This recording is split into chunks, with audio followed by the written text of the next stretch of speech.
د چا بچو د چا انګور له زندگی تباہ کی دشمنی سره د خټول کور له زندگی تباہ کی خدایا دغه یو عذاب د پښتنو نه لرکه په کنال ځمکه باندې رور له زندگی تباہ کی دا بعضې زوی خو چې د سره پیدا شوی نه وې مړه قسم دی پلار او مور له زندگی تباہ کی په ماشوموالي رشته مه کوئ خدای ته ګورئ رونه د ګل په شانتې خور له زندگی تباہ کی او د درې شعره چې زه د باران ساس کو ته جاړم چې اوبه خوږېږي دومره احساس کوم دومره زما زړه خوږېږي زه د باران ساس کو ته جاړم چې اوبه خوږېږي دومره احساس کوم دومره زما زړه خوږېږي په یو پښتون که تشدد کېږي نو یاد ساتئ د ده په ظلم باندې هر ځای پښتانه خوږېږي زما بچې د باچا خان په فلسفه روان شه چاته کنزل چرته ونه کې ګورئ خوله خوږېږي چې په څه ګناه راوتې ده د کوره پښتنه جواب غواړم راکه که نروره پښتنه زما شعر بې معیاره دی ادب ته نقصان دی خو په سټیج باندې به نه ګډېږي نوره پښتنه زما شعر بې معیاره دی ادب ته نقصان دی خو په سټیج باندې به نه ګډېږي نوره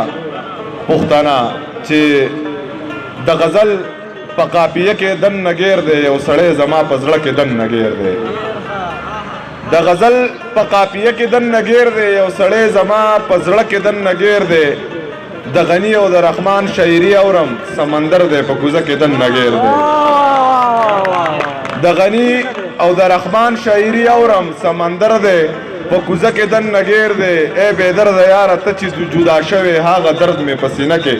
دن نګیر دی ای بې درده یاره ته چې جدا شوې هغه درد مې په سینه کې دن نګیر دی او د غریبۍ په هر پیغور خلک ځانونه وجني بچې ساتي خو په هر لوح خلک ځانونه وجني خدایا دغه یو عذاب د پښتنو نه لرکه په کنال ځمکه خدایا دغه یو عذاب د پښتنو نه لرکه په یو ګړوزي غوندې کور خلک ځانونه وجني ستا سره کور کې د ستا سره قدر نشته ستا په دې لور باندې خو ترور خلک ځانونه وجني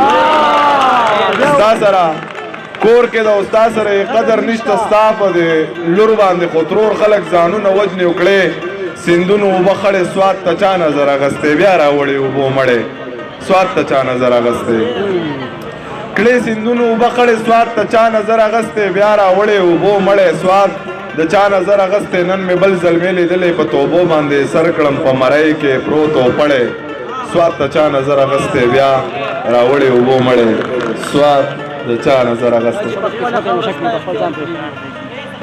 چې زړونه جوړول زمونږ کار دی جی زړونه ماتول زمونږ کار نه دی سترګې ښکلي ښکلي بدلولی شي سترګې بدلول زمونږ کار نه دی سترګې ښکلي ښکلي بدلولی شي سترګې بدلول زمونږ کار نه دی یاره ټیک نه ښه